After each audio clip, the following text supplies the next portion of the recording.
Raksha Mantri gave the statement about the POJK. As far as the Indian Army is concerned, Indian Army will carry out any order which is being given by the Government of India.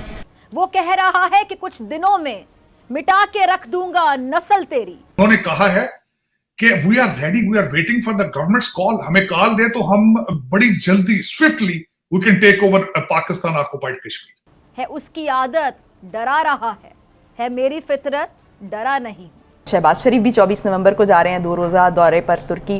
कि ये क्या पक्की रोज हमें देते हैं आईनी तौर पर, हम ये आईनी तौर पर ये सारे काम यहाँ आईनी किए आपने नहीं। फॉरेन अकाउंट्स जो हैं और जो फॉरेन हेवंस में आपकी रकम है वो आइन के तहत और उससे ऊपर आइन रगड़ के उसको साफ करके भेजते हैं आप। आज भी यदि सीमा पर जरूरत होगी, यदि फौज को कहीं से कोई कमी दिखाई देगी, हमारे पूर्व सैनिक भी सीमाओं पर आज भी जाने के लिए तैयार रहते हैं। उनकी पॉलिटिकल जो रूलिंग एलीट है, if they make up their mind and give a signal to them, POK चाहिए, पीओके चाहिए, धैर्य रखिए, धैर्य। उन्होंने टाइमिंग देखकर ये स्टेटमेंट दी है। 6 घंटे पहले इंडिया टुडे में ये न्यूज आई। डिफॉल्ट का मतलब यह है कि आपने किसी के पैसे देने हैं इंटरनेशनल अदारे के और वो पैसे आप नहीं दे पा रहे। हमारे माशी हालात बहुत ख़राब हैं, ठीक है। हमारे इंडस्ट्रीज रुकी हुई हैं, डॉलर खुदा जाने कहाँ गया, अब उसको कोई देख भी नहीं रहा। गैस, ऑयल, कीमतें IMF के साथ आता, सब कुछ। अब जो रीसेंट स्टेटमेंट उनकी आई, आर्मी जनरल जिसका अब्दुल बसीर में बात कर, उन्होंने ट्वीट में कहा है, उन्होंने एक तो सबसे पहले मजाक उड़ाया है जो आप लफ्ज कायदे आज़म मोहम्मद अली जिन्ना कहते हैं, और फिर उन्होंने दूसरी स्टेटमेंट दी है कि इस्लामाबाद के अंदर इस्लाम नाम की कोई चीज नहीं। बहुत 6 साल में जो है वो इतना नोट छापा है बाजवा साहब ने, इतना नोट छापा है बाजवा साहब ने। और उन्होंने कहा कि इन्होंने अगर हमारी सॉवरेनिटी की इन्होंने रिस्पेक्ट ना की तो हम इस्लामाबाद को अपना सेकंड कैपिटल बनाएंगे।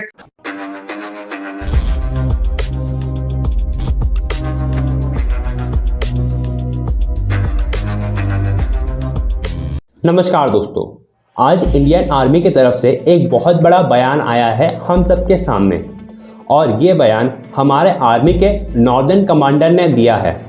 उन्होंने कहा कि इंडियन आर्मी हर वक्त तैयार है भारत सरकार द्वारा दिए गए ऑर्डर्स को फॉलो करने के लिए, और इतनी सशक्त भी है कि पाकिस्तान द्वारा ऑक्यूपाइड जम्मू एंड कश्मीर को वापस लेने के लिए।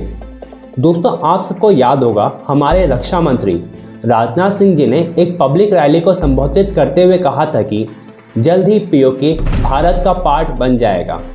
और दोस्तों, दूसरी तरफ पाकिस्तान, जिसे अपना भाई मानता था, वह तालिबान के मिनिस्टर ने एक ट्वीट करके कहा कि वे जल्द ही अफगानिस्तान का कैपिटल इस्लामाबाद को बनाने जा रहे हैं, और तालिबान पाकिस्तान पर इतना बम धमाका करेगा कि पाकिस्तान भी अफगानिस्तान जैसा दिखने लगेगा।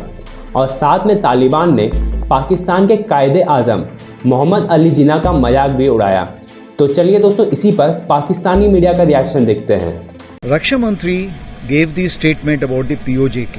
As you are aware that parliamentary resolution already exists on the subject, so therefore it's nothing new. It is part of the parliamentary resolution. As far as the Indian Army is concerned, Indian Army will carry out any order which is being given by the Government of India, and whenever such orders are given, we'll always be ready for it. रहती हैं। अब एक और नई statement जो आई है उनकी एक आर्मी ऑफिसर की तरफ से, उस पे आप क्या कहेंगे? जो भारत में जो आर्मी हाँ, मैं वो उसके बारे में बल्कि ये कहूंगा कि ये अब से 6 घंटे पहले की खबर है।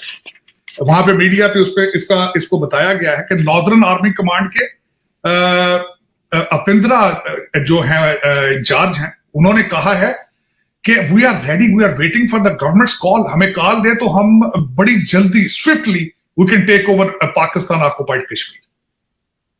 This is the just statement 6 घंटे पहले आई, और उसमें सबसे मैं एक आपके देखने वालों को यह भी बताना चाहूंगा कि बहुत अरसा पहले जो भारतीय लेजिस्लेशन है, उन्होंने अपना एक कानून बनाकर रखा हुआ है कि we have right to take over Pakistan occupied Kashmir.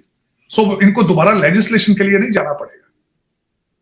अब वो डिपेंड करता है कि इफ उनकी पॉलिटिकल जो रूलिंग एलीट है, if they make up their mind and give a signal to them क्योंकि आपके तो इस वक्त जो है वो इंतशार इतना हो चुका है आपके अंदर, उनको भी एंजाइटी नजर आ रही है। उन्होंने टाइमिंग देखकर ये स्टेटमेंट दी है, 6 घंटे पहले इंडिया टुडे में ये न्यूज आई, मैंने जहां से पढ़ी।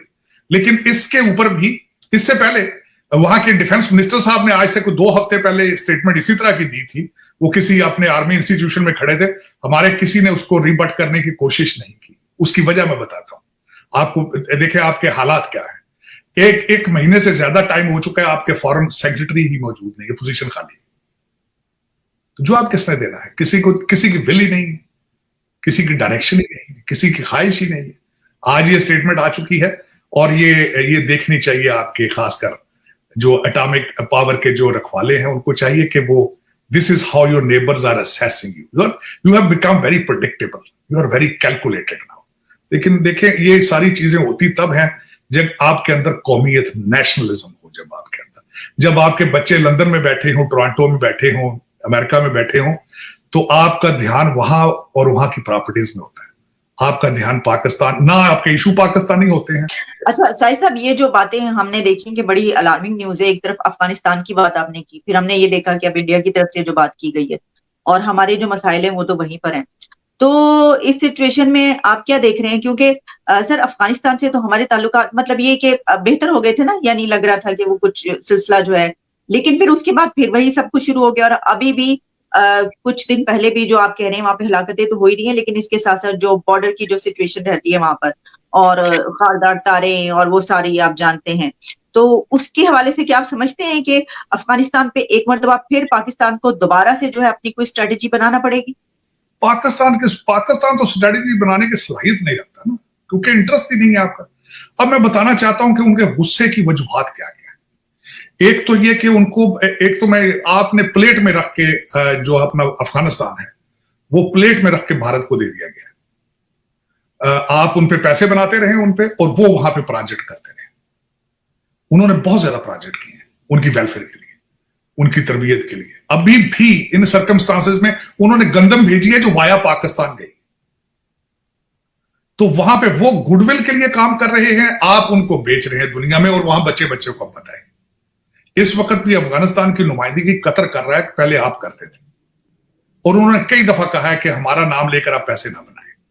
अब जो रीसेंट स्टेटमेंट उनकी आई है, आर्मी जनरल जिसका अब्दुल बसीर में बात कर रहा हूं, अब्दुल बसीर शहजादी उसका नाम है, शहजाद उसका नाम, उन्होंने ट्वीट में कहा है, उन्होंने एक तो सबसे पहले मजाक उड़ाया है जो आप लफ्ज कायदे आजम मोहम्मद अली जिन्ना कहते हैं। उन्होंने कहा ये कायदे आजम का टाइटल तो सिर्फ हमारे प्रॉफिट के लिए होना चाहिए, देखिए कैसी कौम है, उसका नाम मोहम्मद अली जिन्ना है तो ये उसको कहते हैं कायदे आजम। और फिर उन्होंने दूसरी स्टेटमेंट दी है कि इस्लामाबाद के अंदर इस्लाम नाम की कोई चीज नहीं है, और उन्होंने कहा है कि इन्होंने अगर हमारी सॉवरेनिटी की इन्होंने रिस्पेक्ट ना की तो हम इस्लामाबाद को अपना सेकंड कैपिटल बनाएंगे। We have so many summers on our disposal, they will be blasting in every city and every intersection of Pakistan again. ये उन्होंने थ्रेट किया है वाया ट्वीट। अब आपका क्या हाल है? आपके अदारे जो है वो नहीं देख रहे हैं। अब अच्छा, दूसरा मैं बताना चाहता हूं उनको गुस्सा किस चीज का है। गुस्सा इस चीज का है कि पहले 2000 अफगानी पर डे के हिसाब से पाकिस्तान आते थे, बॉर्डर क्रॉस करते थे। आपने उनका एप्लीकेशन प्रोसेस कॉम्प्लिकेट कर दिया जानबूझ के उसको रोकने के लिए। अब इस वक्त 500 अफगानी बॉर्डर क्रॉस करके आ रहे हैं, क्योंकि आपने ऑनलाइन उसकी एप्लीकेशन कर दी है, और उसमें से आप एप्लीकेशंस जो हैं वो रिजेक्ट भी करते हैं। और उसके बाद मैं ये बताना चाहूंगा कि तोरखम और चमन का बॉर्डर, इतना ज्यादा करप्शन है वहां पे कि आप सोच नहीं सकते। वहां पे मैं बताना चाहता हूं आपकी कौन कौन सी एजेंसियां बैठी हैं। FIA वहां बैठा है, FC है, NLC है, कस्टम्स है, IB है, ISI है, आपके प्रोविंशियल पुलिस है वहां पे, और उस पे करप्ट, ये सारे वहां पे इतना पैसा बनाते हैं कि आप सोच नहीं सकते। तंग कर लिया है करप्शन की वजह से उन्होंने, और वो बेजार है। नफरतें पहले ही हैं, लेकिन उससे मजीद एग्रेशन है उनके अंदर कि आप सिर्फ करप्शन में मास्टर